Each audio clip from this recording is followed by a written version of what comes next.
সম্মানিত ভিউয়ার্স, আসসালামু আলাইকুম। আশা করি সবাই ভালো আছেন। আমরা আজকে মাইক্রোওয়েভ ওভেনের মূল যে কম্পোনেন্টগুলো আছে, পার্টসগুলো আছে, সেটা কীভাবে সংযোগ হয় এবং কীভাবে টেস্ট করতে হয় সেটা আপনাদেরকে দেখাবো। তো এখানে আপনারা দেখতে পাচ্ছেন যে এটা হলো একটি ট্রান্সফর্মার। এটা হাই ভোল্টেজ ট্রান্সফর্মার। এটি 2100 ভোল্ট থেকে 2500 ভোল্ট হাই করে থাকে। আর এরপরে দেখেন যে এটা ফিউজ আছে, এর মধ্যে থাকে একটা ফিউজ।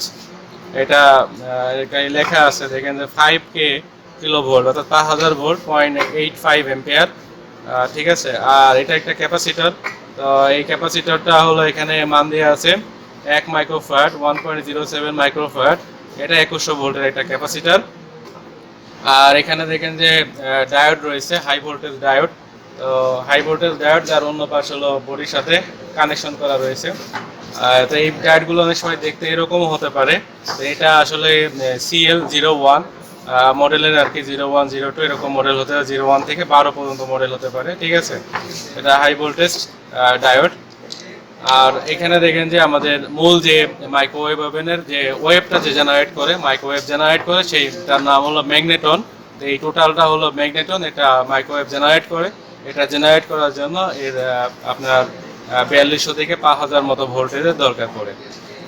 এখন আমরা এটার কানেকশন একটু দেখে নিই, তারপরে আমরা ট্রান্সফর্মার কীভাবে চেক করতে হবে, আপনার ক্যাপাসিটর চেক করতে হবে, ফিউজ চেক করতে হবে, ডায়োড চেক করতে হবে, ম্যাগনেটন চেক, এই টেস্টিংগুলো আপনাদেরকে বলে দিব। ঠিক আছে।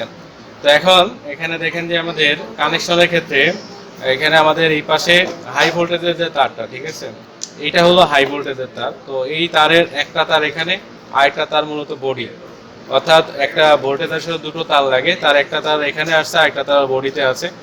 সেই বডি তারটা এখানে শর্ট করা আছে এই এখানে।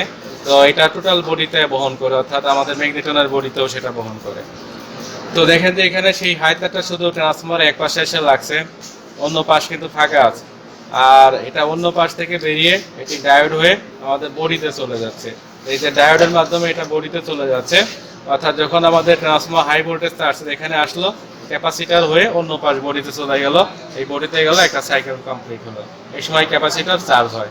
অন্য সাইকেলে এসে ডায়োডের বায়াসিংটা রিভার্স থাকে, তখন এই হাই ভোল্টেজটা আসে ক্যাপাসিটারের ভোল্টেজটা যোগ করে, এখানে 2100 ভোল্টেজ আছে আর ক্যাপাসিটার 2100 ভোল্টেজ আছে, সেটা যোগ করে এই টার্মিনাল দিয়ে এদিকে যেতে পারেন। এখানে পথ দুটো, একটা ডায়োড হয়ে যাবে আর একটা অন্যথায় এই পাশ দিয়ে ম্যাগনেটন হয়ে যাবে। তখন এই পথে না যেতে পেরে এই ভোল্টেজটা যোগ হয়ে এসে 4200 ভোল্টেজ হয়ে এই ম্যাগনেটনে যায়, ম্যাগনেটন থেকে তার বডিতে পাস হয়ে, মানে আর্থিংয়ে পাস হয়ে সার্কিটটি কমপ্লিট করে। আর ম্যাগনেটন কয়েলে অলওয়েজ টাইম 3 থেকে 5 ভোল্ট দেওয়ার জন্য এখানে আরও দুটো তার সংযুক্ত আছে, যে দুটো তারে 3 থেকে 5 ভোল্ট এসে তার যে কয়েল আছে এখানে সংযোগ দেয়। এটা মূল হলো কানেকশনের ব্যাপার। তাহলে এখানে আমাদের ট্রান্সফরমার থেকে মোট 3টা তার বেরাইছে। এই দুটো তার 3 থেকে 5 ভোল্ট, যেটা সরাসরি ম্যাগনেটন কোয়েলে সংযুক্ত হয়েছে। আর একটা যেটা বেশি ভোল্টের 2100 ভোল্ট বা 200 ভোল্টের, সেই তারটি এসে ফিউজ হয়ে আমাদের ক্যাপাসিটরের এক পাশে এসে লাগছে। তো এখন আমরা এই টোটাল অংশগুলো চেক করব। প্রথমত আমরা এই ডায়োডটা টেস্ট করব। তো ডায়োড সেটা বেশি ভোল্টেজ হোক বা কম ভোল্টেজ হোক, আমরা মিটারটাকে ডায়োড অপশনে রেখে সিলেকশন করে সেটাকে ধরলে একদিকে পার্ট দেয় আর একদিকে পার্ট দেবে না, এবং পার্টেরও কিন্তু একটা নির্দিষ্ট মান আছে, সেরকম পার্ট দেবে। তো দেখেন যে আমরা এভাবে ধরলাম, এটাকে পার্ট দিচ্ছে, পার্ট দিলেও তার যে মানটা সব 0 মানে, অর্থাৎ এটার ভিতরে বাধাটা সেরকম নাই। আর অন্যদিকে ঘুরাই দিলে পার্ট দেবে না। এটা দেখেন দুই দিকেই পার্ট দিচ্ছে। হ্যাঁ, তো দুই দিকে পার্ট দিচ্ছে এবং পার্টের মানটাও ঠিক নাই। তো একদিকে পার্ট দিতে হবে, তাহলে এটা নষ্ট।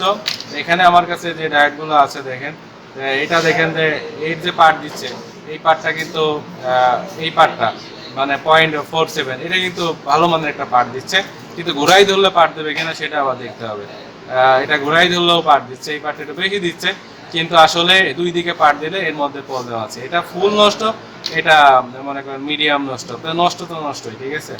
এর মধ্যে আমাদের আরও একটি ডায়োড আছে, আমরা এই হাই ভোল্টেজ ডায়োডটাও দেখবো। তো এটা দেখেন যে আমরা ধরলাম, এটা এদিকে পার্ট দেয় না, দেখি এদিকে ঘুরাই দিলে পার্ট দেয় কিনা, এদিকেও পার্ট দেয় না, এটা দুই দিকেই পার্ট দেয় না। তো এটা আরেক ধরনের নষ্ট। ঠিক আছে। তো এই যে ডায়োডের একদিকে মার্কিং করা, এটা হলো ক্যাথোড প্রান্ত, এই পাশে অ্যানোড প্রান্ত, অর্থাৎ এটা পজিটিভ, এটা নেগেটিভ। ধরলে পার্ট দেওয়ার কথা ছিল, কিন্তু সেটা পার্ট দিচ্ছে না, কোনো দিকেই দিচ্ছে না। ঠিক আছে। তাহলে এটাও নষ্ট। তো ডায়োড আমরা ভালো মন্দ বুঝলাম, একদিকে পার্ট দিবে আরেকদিকে দেবে না। একটা ভালো ডায়োড দিয়ে পরে টেস্ট করে দেখাবো, ঠিক আছে। তারপরে আমরা এই যে ফিউজটা ভালো আছে কিনা দেখবো। তো ফিউজ দেখেন, আমরা এখানে বাজাজ মোটে নিলে মিটারটা যে বিপ করছে, বাজাজ করছে, তো এখানে আমরা এই তার ধরলাম এবং এই পর্যন্ত এসে ধরলে শব্দ করছে, তার মানে লাইনটা ফিউজ কিন্তু হয়ে আসতেছে, ফিউজ ভালো আছে, কন্টিনিউটি ঠিক আছে। এরপরে আমরা এই যে খুলে নিলাম ক্যাপাসিটরের পাতগুলো। ক্যাপাসিটরের এই দুটো তার দেখেন পার্ট দেবে না, ঠিক আছে। তো নর্মালি পার্ট দেবে না। ক্যাপাসিটর অনেকভাবে টেস্ট করা যেতে পারে। আমাদের এটা 1 মাইক্রোফ্যারাড, সেটা 1 মাইক্রোফ্যারাড আছে কিনা সেটা বোঝার জন্য আমরা টেস্ট করতে পারি। আর যদি আমরা রেজিস্ট্যান্সে দিই, দেখা যাচ্ছে 200 বা 22 দিই, তাহলে একবার চার্জ হবে, ঘুরাই ধরলে ডিসচার্জ হবে। তো দেখেন যে আমি এটাতেও করছে না, তো এটাই যখন ধরতেছি কিছু পার্ট হচ্ছে এটা চার্জ হচ্ছে, ঠিক আছে।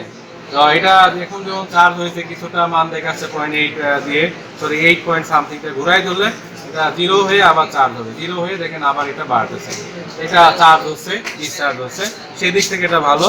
আর যদি বডি থাকে তাহলে খারাপ। তো আমরা এটা দেখছি বডি আছে কিনা, দেখেন যে একটা তো বডি নাই, কিন্তু তাহলে ক্যাপাসিটরটা আমরা আপাতত দৃষ্টিতে যা টেস্ট করলাম ভালো বোঝাচ্ছে, ঠিক আছে। ক্যাপাসিটর ভালো। আমি এরপরে ক্যাপাসিটর মান মেপে দেখতে হয়, যেটা সেটা মিটার আছে, সেটা মান মেপে দেখতে পারেন 1 মাইক্রোফ্যারাড আছে কিনা। আমাদের একটা মিটার আছে, নিয়ে আসতে পারবো মান দেখে দেওয়ার জন্য। তো আমি এতে ডায়োড ভালো কিনা দেখানোর জন্য আমাদের কাছে আরো অন্য ডায়োড আছে, একটু ছোট ডায়োড, বাট সেটা আমরা চেক করি। তো দেখেন একদিকে পার্ট দিবে আরেকদিকে দেবে না, যেটা এমন হবে সেটা ভালো। এটা এদিকে পার্ট দেয় নেই, ঘোরাই ধরি, এদিকে পার্ট দেয় কিনা দেখি। তো এটা দেখেন যে একদিকে পার্ট দেয় আরেকদিকে দেয় না, তাহলে এটা ভালো বোঝায়। এইরকম ভাবে ধরেন যে আমি এটাকে ধরলাম, এটা একদিকে পার্ট দিচ্ছে, ওইটাই ঘুরাই ধরবো, পার্ট দেয় কিনা দেখবো, আরেকদিকে দেয় না। এইটা ধরেন, এটা ধরলাম একদিকে পার্ট দিচ্ছে, সেকেন্ড দিকে আবার ঘুরাই ধরবো, পার্ট দেয় না, তাহলে এগুলো ভালো ক্ষেত্রে বোঝাচ্ছে, ঠিক আছে। তো এখন আমরা ম্যাগনেট্রন টেস্ট করবো। তো ম্যাগনেট্রন টেস্টের জন্য তো প্রথমত তো এর ভিতরে চুম্বক আছে, এখানে দুটো চুম্বক আছে, সেই চুম্বক ফেটে গেলে ভালো আছে কিনা দেখতে হবে। আর এখানে আমরা যে কন্টিনিউটি টেস্টই করবো, কারণ এখানে এই কয়েলের রেজিস্ট্যান্স 0 মতোই থাকে, হালকা একটু থাকতে পারে। তো দেখেন যে 0.1 বা কিছু রেজিস্ট্যান্স এখানে দেখায়। আমার মিটারে একটু ত্রুটি আছে, তো মিটার 0 দেখাচ্ছে, সমস্যা নেই, ডিপ দিচ্ছে, তো এটা ভালো আছে, ওকে, কন্টিনিউটি দেখাচ্ছে। বাট আমরা বডি আছে কিনা দেখবো, যদি বডি হয় কোনো কয়েল তাহলে সমস্যা কিন্তু। তো দেখেন যে কোনো কয়েল বডি দেখাচ্ছে না, তাহলে এটা আপাতত দৃষ্টিতে যেটা দেখলাম সেদিকটা ভালো বোঝাচ্ছে, ওকে। আমরা এটা দিয়ে আমরা ক্যাপাসিটরের ভ্যালু মাপতে চাচ্ছিলাম। তো আমাদের এই মিটারে ক্যাপাসিটরের ভ্যালু মাপার জন্য অপশন আছে। আমরা ক্যাপাসিট্যান্সে সিলেক্ট করলাম, এখানে ন্যানোফেরাড লেখা আছে। এবার দুটোকে ধরে রাখলে একটু সময় নিবে, আমরা একটু সময় অপেক্ষা করি। দেখেন যে এখানে 1.12 মাইক্রোফ্যারাড দেখাচ্ছে, তাহলে ক্যাপাসিটরের যে মানটা অ্যাকচুয়ালি সেই মান অনুযায়ী সেটা ঠিক আছে। এখানে 1.07, তার থেকে বরং একটু বেশি মান আছে, ঠিক আছে, ক্যাপাসিটর পূর্ণাঙ্গ ভালো আছে। এখন আমরা টেস্ট করবো হলো ট্রান্সফর্মার। তো ট্রান্সফর্মার আমরা লাইন দিয়ে টেস্ট করতে পারি, লাইন ছাড়া টেস্ট করতে পারি। তো আমরা প্রথমত এটাকে আমরা লাইন ছাড়াই টেস্ট করব। সেই ক্ষেত্রে দেখেন ক্যাপাসিটরের প্রথমত কন্টিনিউটিগুলো ঠিক আছে কিনা আমাকে দেখতে হবে।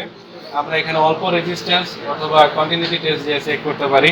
তো এখানে আমাদের প্রথমত আমাদের মিটারে কাটা 0 আছে কিনা দেখে নিলাম। ইনপুটে যে এটা এই দুটো তার ঠিক আছে কিনা দেখব, এবং বডি হলে আমরা সেটাও দেখবো বডি আছে কিনা। তো দেখেন যে আমাদের ইনপুটের এখানে ধরলে আমরা কিছু রেজিস্ট্যান্স পাচ্ছি, তো এটা ঠিক আছে। যদি মিটারে কাটা মিটার সরিয়ে ধরি তাহলে দেখেন যে 0 হয়ে যায়, ওএল হয়ে যায়। আর যখন আমরা এখানে ধরতেছে আমাদের কিছু পার্ট আসতেছে, তার মানে ঠিক আছে এটা। আর এই সাথে এই টার্মিনালের সাথে বডি আছে কিনা দেখার জন্য রেজিস্ট্যান্সের মান বাড়িয়ে দিয়ে মিটারটা রেঞ্জ বাড়িয়েছিলাম 1 ওহমে, এবং বডির সাথে ধরছি, বডি নাই, ঠিক আছে এই অংশটা। তাহলে ইনপুট অংশ ঠিক আছে। এবার আউটপুট অংশে আমরা বলছি যে এই দুই তারে কিন্তু ভোল্টেজ কম, 3 থেকে 5 ভোল্ট। তো এটা ঠিক আছে কিনা ভোল্টেজ মেপেও দেখতে পারি। আবার আমরা এখানে রেজিস্ট্যান্স মেপে দেখবো, তাহলে এখানেও রেজিস্ট্যান্স প্রথমত কম থাকবে। আমরা এটাকে ধরলাম, তো দেখেন যে আমাদের এই তার এখানে 0 পার্ট দেখাচ্ছে। তো রেজিস্ট্যান্স যেহেতু কম, 0 দেখালে সমস্যা নাই। তো পার্ট দিচ্ছে যেহেতু এখানে কন্টিনিউটি ঠিক আছে। এরপরে আমরা বডি আছে কিনা দেখাবো। এখান থেকে বডি আছে কিনা দেখার জন্য রেজিস্ট্যান্সের মান বাড়িয়ে দিব, দিয়ে আমরা বডিতে ধরবো। তো বডি নাই দেখাচ্ছে। আর এরপরে আমরা এইখানে যেটা হাই ভোল্টেজ, এটা তো অলরেডি বডির সাথে কানেক্টেড, তাহলে এটা বডির সাথে ধরলে কিন্তু এটা এখানে যে এই যে তার এখানে ধরা আছে এর সাথে পাই, তো এটা পাচ্ছে 0 দেখাচ্ছে, তো এটা ঠিক আছে, ঠিক আছে। তো এটা অন্য রেসে ধরলেও পাবে। এখানে ধরলে, ঠিক আছে, এটা লুজ কানেকশন হচ্ছে তো পাচ্ছে। তো এটাও ঠিক আছে, কারণ এটার এক পাশ টার্মিনাল বের করে আর একটা আর্থিং করে দেওয়া বডিতে।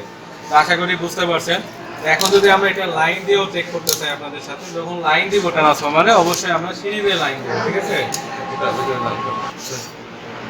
তো ভিউয়ার্স, আমরা এবার লাইনের ব্যবস্থা করছি, বলছি এটা টেস্ট করলে অবশ্যই সিরিজে করবেন, সাবধানে করবেন। তো আমি এই যে লাইনটা দিচ্ছি, আমাদের সিরিজ বাতি হালকা জ্বলতেছে। আমি যেটা বলছিলাম যে এখানে এটার মধ্যে অল্প ভোল্টেজ 3 ভোল্টেজ থাকে, 3 থেকে 5 ভোল্টেজ থাকে। তো আমি এই দুটো তার ধরতেছি, এখানে 3 ভোল্টেজে শো করছে। যেহেতু সিরিজে দিচ্ছি একটু কম দেখাচ্ছে হয়তো, বা পরে এটা আরো বেশি দেখাবে, ঠিক আছে।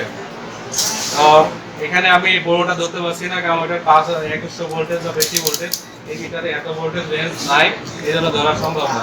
কিন্তু এটাকে আমি একটা সিস্টেম করে দেখাতে চাই। এটা বডির সাথে দিলে দেখবেন দূর থেকে এটা স্পার্কিং করবে, ঠিক আছে।